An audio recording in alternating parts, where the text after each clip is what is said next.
തൃശൂർ ആസ്ഥാനമായി പ്രവർത്തിക്കുന്ന Highrich online shopping private limited company നിയമ പോരാട്ടത്തിലകപ്പെട്ട് പ്രവർത്തനം നിലച്ചതോടെ ജോലി നഷ്ടപ്പെട്ട കമ്പനി അസോസിയേറ്റ് ഡീലേഴ്സും കസ്റ്റമേഴ്സും ചേർന്ന് കണ്ണൂർ ജവഹർ ലൈബ്രറി ഹാളിൽ ഹൈറിച്ച് റിവൈവൽ സൊസൈറ്റി കണ്ണൂർ ജില്ലാ കമ്മിറ്റി രൂപീകരണവും മെമ്പർഷിപ്പ് ക്യാമ്പയിനും നടത്തി. സംസ്ഥാന പ്രസിഡന്റ് മുഹമ്മദ് അബ്ദുൾ ബാരി ഉദ്ഘാടനം ചെയ്തു. കമ്പനിയുടെ പ്രവർത്തനം പുനരാരംഭിക്കുവാനും 16 ലക്ഷത്തോളം വരുന്ന ഡീലേഴ്സിനും കസ്റ്റമേഴ്സിനും നഷ്ടപ്പെട്ട തൊഴിലും വരുമാനവും തിരികെ കൊണ്ടുവരണം എന്നതുമാണ് സൊസൈറ്റി രൂപീകരണത്തിലൂടെ ലക്ഷ്യമിടുന്നത്. ഞങ്ങളുടെ തൊഴിലും ഞങ്ങളുടെ വരുമാനവും നഷ്ടപ്പെട്ടിട്ട് ഒരു തീരുമാനവും ഇല്ലാത്തൊരവസ്ഥയാണ് ഇപ്പോൾ ഞങ്ങൾക്കുള്ളത്. അതുകൊണ്ട് ഇതിലുള്ള ആളുകൾക്കൊരു സഹായം എന്നോണം പരസ്പരം അങ്ങോട്ടും ഇങ്ങോട്ടും ഹെൽപ്പ് ചെയ്യുന്നതിന് വേണ്ടി ഹൈറിച്ച് കമ്മ്യൂണിറ്റി റിവൈവൽ സൊസൈറ്റി എന്നുള്ള ഒരു സൊസൈറ്റിക്ക് ഞങ്ങൾ സൊസൈറ്റി രജിസ്റ്റർ ചെയ്തു. ഇതൊരു കോർപ്പറേറ്റീവ് സൊസൈറ്റി ആയിട്ടല്ല രജിസ്റ്റർ ചെയ്തിട്ടുള്ളത്. ഇതിലൊരു ബിസിനസ് തുടങ്ങാനോ അല്ലെങ്കിൽ ഈ സൊസൈറ്റിക്ക് ഒരു നിക്ഷേപം സ്വീകരിക്കാനോ പറ്റൂല. ഈ കമ്പനിയെ പൂട്ടിക്കാൻ വേണ്ടി വളരെയധികം ഗൂഢാലോചനയുടെ ഭാഗമായിട്ട് നടന്നിട്ടുള്ളതാണെന്ന് ഞങ്ങൾ വളരെയധികം സംശയിക്കുന്നുണ്ട്. അതിൻ്റെ പുറകിൽ പ്രവർത്തിക്കുന്ന ആളുകളെ വെളിച്ചത്തേക്ക് കൊണ്ടുവരണം. അതിനു വേണ്ടിയാണ് ഞങ്ങൾ ഇങ്ങനെ ഒരു സൊസൈറ്റിക്ക് രൂപം നൽകിയത്. ഇതിന്റെ ഭാഗമായി കേരളത്തിലെ എല്ലാ ജില്ലകളിലും സൊസൈറ്റി രൂപീകരിച്ച് പ്രവർത്തനം ശക്തിപ്പെടുത്തും. നിലവിൽ കണ്ണൂരിലേതടക്കം 6ാമത്തെ സൊസൈറ്റിയാണ് രൂപീകരിച്ചത്. 2016 തൃശൂർ ആസ്ഥാനമായി ഹൈറിച്ച് കമ്പനി തുടങ്ങി. പിന്നീട് കമ്പനിക്ക് പുറത്തുനിന്നുള്ള തെറ്റായ പരാതിയുടെ അടിസ്ഥാനത്തിൽ നിയമക്കുരുക്കിൽ പെടുകയും 2023 ഡിസംബർ 7 കമ്പനിയുടെ ബാങ്ക് അക്കൗണ്ടുകൾ മരവിപ്പിക്കുകയും ചെയ്തു. ഈ കാര്യങ്ങളിലൊക്കെ എത്രയും പെട്ടെന്ന് ഗവൺമെന്റ് ഇടപെടണം എന്ന് ആവശ്യപ്പെട്ട് സർക്കാരിന് നിവേദനവും നൽകിയിട്ടുണ്ട്. 8 വർഷത്തോളം പ്രവർത്തിച്ച കമ്പനി അവരുടെ ഉപയോക്താക്കൾക്ക് അർഹമായ വരുമാനം കൃത്യമായി നൽകിയിട്ടുണ്ട്. കമ്പനിയുടെ ബാങ്ക് അക്കൗണ്ടുകൾ മരവിപ്പിച്ചതിന് ശേഷമാണ് എല്ലാ സാമ്പത്തിക ഇടപാടുകളും തടസ്സപ്പെട്ടത്. 62 FIRകളാണ് രജിസ്റ്റർ ചെയ്യപ്പെട്ടത്. പ്രവർത്തന കാലയളവിൽ GST 180 കോടിയോളം രൂപ സർക്കാരിന് വരുമാനമായി വന്നുവെന്നും സൊസൈറ്റി ഭാരവാഹികൾ പറഞ്ഞു. 200ഓളം സൊസൈറ്റി മെമ്പർഷിപ്പായി അംഗങ്ങളിൽ നിന്നും സ്വീകരിക്കുന്നുണ്ട്.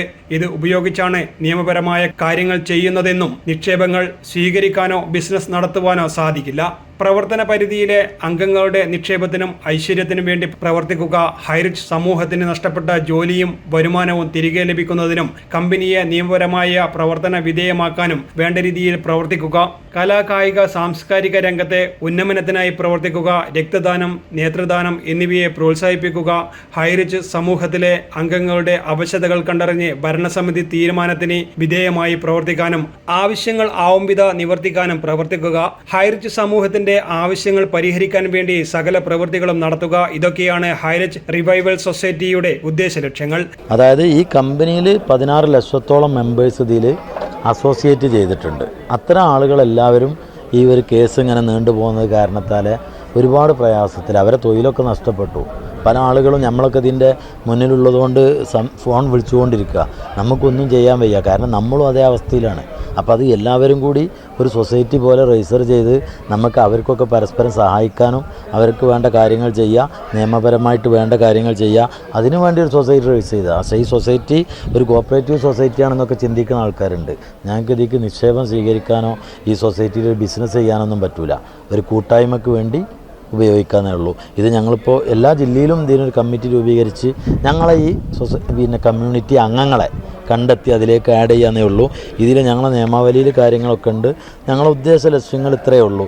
ഇതിൻ്റെ പ്രവർത്തന പരിധിയിലെ അംഗങ്ങളുടെ ഐശ്വര്യത്തിനും ക്ഷേമത്തിനും വേണ്ടി പ്രവർത്തിക്കുക, അംഗങ്ങളുടെ ഇടയിൽ സമത്വവും സാഹോദര്യവും വളർത്തുക, കലാ കായിക സാംസ്കാരിക സാമൂഹിക രംഗത്തെ ഉന്നമനത്തിനായി പ്രവർത്തിക്കുക, ഈ സൊസൈറ്റിയുടെ ഉദ്ദേശ ലക്ഷ്യമായ ഹൈറിച്ച് സമൂഹത്തിൻ്റെ എല്ലാ ആവശ്യങ്ങൾക്കും വേണ്ടി പ്രവർത്തിക്കുക, ഹൈറിച്ച് സമൂഹത്തിന് നഷ്ടപ്പെട്ട ജോലിയും വരുമാനവും തിരികെ ലഭിക്കുന്നതിനും ഹൈറിച്ച് കമ്പനിയെ നിയമപരമായി പ്രവർത്തന വിധേയമാക്കാൻ വേണ്ട രീതിയിൽ പ്രയത്നിക്കുക.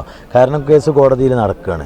എന്തെങ്കിലും അതിൻ്റെ ചില തെറ്റ് വല്ല ഭാഗം ഉണ്ടെങ്കിൽ അത് മാറ്റിയിട്ടോ അല്ലെങ്കിൽ കമ്പനീൻ്റെ നിയമപരമായിട്ട് അതിനെ തിരിച്ചു കൊണ്ടുവരാൻ പറ്റുകയാണെങ്കിൽ ഞങ്ങളെ തൊഴിൽ തിരിച്ചു കിട്ടുമല്ലോ.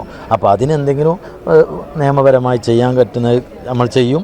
അതേപോലെ തന്നെ രക്തദാനം, നേത്രദാനം എന്നിവയെ പ്രോത്സാഹിപ്പിക്കുക, വികസന പ്രവർത്തനങ്ങളിൽ സഹകരിച്ച് പ്രവർത്തിക്കുക, ഹൈറിച്ച് സമൂഹത്തിൻ്റെ ആവശ്യങ്ങൾ പരിഹരിക്കാൻ വേണ്ട സകല പ്രവൃത്തികളും ചെയ്യുക, ഹൈറിച്ച് സമൂഹത്തിലെ അംഗങ്ങളുടെ അവശതകൾ കണ്ടറിഞ്ഞ് ഭരണസമിതി തീരുമാനത്തിന് വിധേയമായി പ്രവർത്തിക്കാനും തദ്വാര അംഗങ്ങൾക്ക് വേണ്ടി വരുന്ന ആവശ്യങ്ങളാവും വിധം നിവർത്തിക്കാനും വേണ്ടി പ്രവർത്തിക്കുക. ഇത്രയേ മാത്രമേ ഞങ്ങളെ വഴിയിലുള്ളൂ. വേറെ ഒരു ഉദ്ദേശങ്ങളും ഇല്ല. ഈ കമ്മ്യൂണിറ്റിനെ ഹെൽപ്പ് ചെയ്യുക. പിന്നെ മറ്റൊരു കാര്യം, ഹൈറിച്ച് വേറെ, ഹൈറിച്ച് കമ്മ്യൂണിറ്റി സൊസൈറ്റി വേറെ.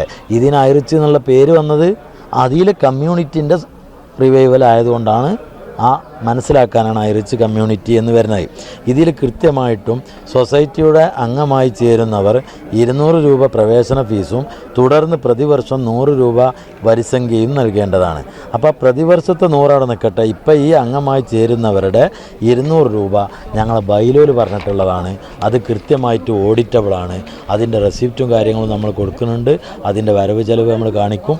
ഇത് ഇത്തരം ഹെൽപ്പിങ്ങുകൾക്കും കേസ് ഫയൽ ചെയ്യാനും അങ്ങോട്ടും ഇങ്ങോട്ടുള്ള സഹായങ്ങൾക്കും വേണ്ടി മാത്രമേ അത് ഉപയോഗിക്കുള്ളൂ.